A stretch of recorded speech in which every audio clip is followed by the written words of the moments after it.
लोकतांत्रिक देश है, एक लंबे समय से इसकी पहचान है। दुनिया का सबसे बड़ा लोकतंत्र जो है उसका हम लोग श्रेय लेते हैं। तो लोकतंत्र में विरोध को लाठियों से नहीं कुचला जा सकता, विरोध को सुनना पड़ेगा। और जो सत्ता में आसीन है उनको विरोध का कारण और उसका निवारण दोनों करने पड़ेंगे।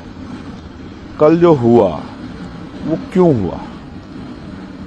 अगर सरकार संवाद करती, हम जब हाउस में आते हैं तो ये कहा जाता है कि विपक्ष हंगामा ना करे, संवाद करे। संवाद होना बहुत जरूरी है। तो आपने 30 दिन से जंतर मंतर देश की राजधानी में प्रोटेस्ट चल रहा है, 20-20 दिन से लोग भूख हड़ताल में बैठे हैं, आप क्या उनके मरने का इंतजार करते? आपने संवाद क्यों नहीं किया?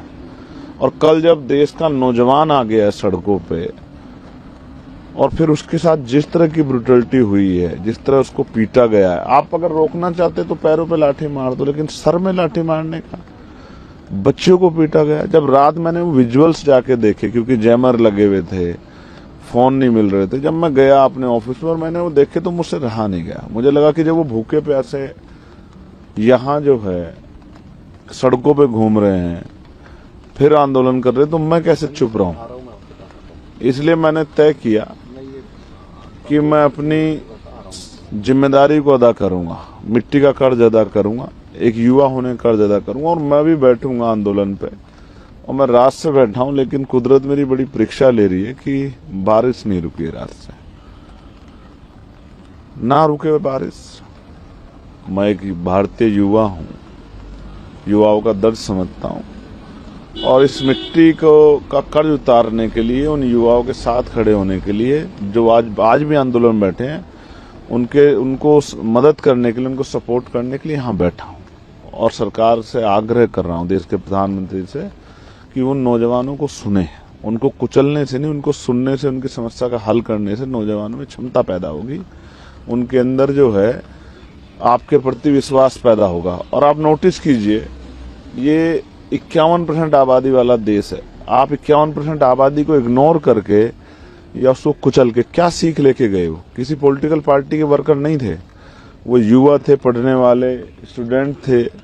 कल का भविष्य थे, कोई आईएएस बनेगा, कोई आईपीएस बनेगा, कोई वकील बने, कोई जज बने, कोई पत्रकार बने, चित्रकार। क्या तस्वीर बनी उनके मन में लोकतंत्र की कि वो दिल्ली आए और लाठी डंडे खा के गए।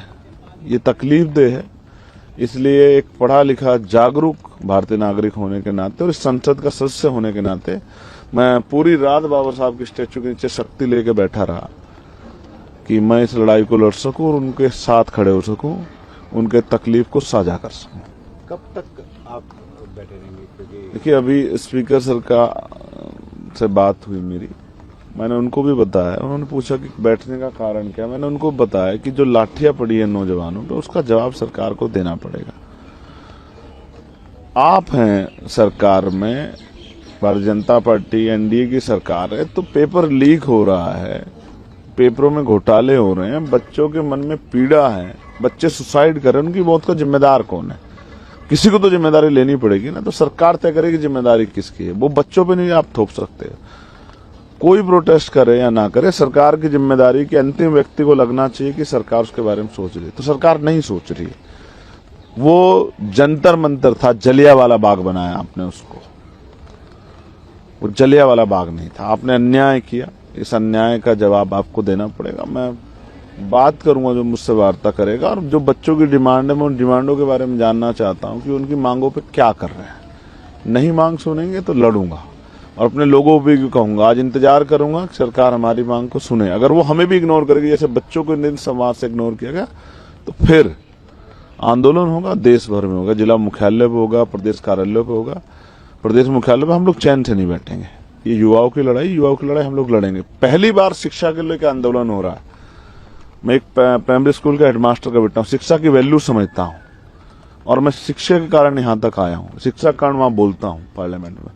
तो शिक्षा का आंदोलन ये हमारा आंदोलन है, ये किसी पार्टी का नहीं, किसी एक व्यक्ति का नहीं, सबका आंदोलन है। हम चाहते हैं बेहतर शिक्षा इस देश में आए, शिक्षा में सुधार हो, कक्षा 1 से 12 तक सबको जो है फ्री शिक्षा मिले, और वो क्वालिटी एजुकेशन हो कि बच्चा अपने पैरों पे खड़ा हो सके। आप रोजगार नहीं दे सकते तो शिक्षा दो शानदार, आप छीन रहे हो शिक्षा, उनसे भविष्य छीन रहे हो। 94,000 स्कूल बंद किए हैं आप लोगों ने। गरीबों के आगे बढ़ने का रास्ता बंद करो, ये अन्याय नहीं सहेंगे हम लोग। इसलिए मैं यहाँ पूरी रात से बैठा हूँ और चाहे आंधी या तूफान मैं डटा रहूंगा जब तक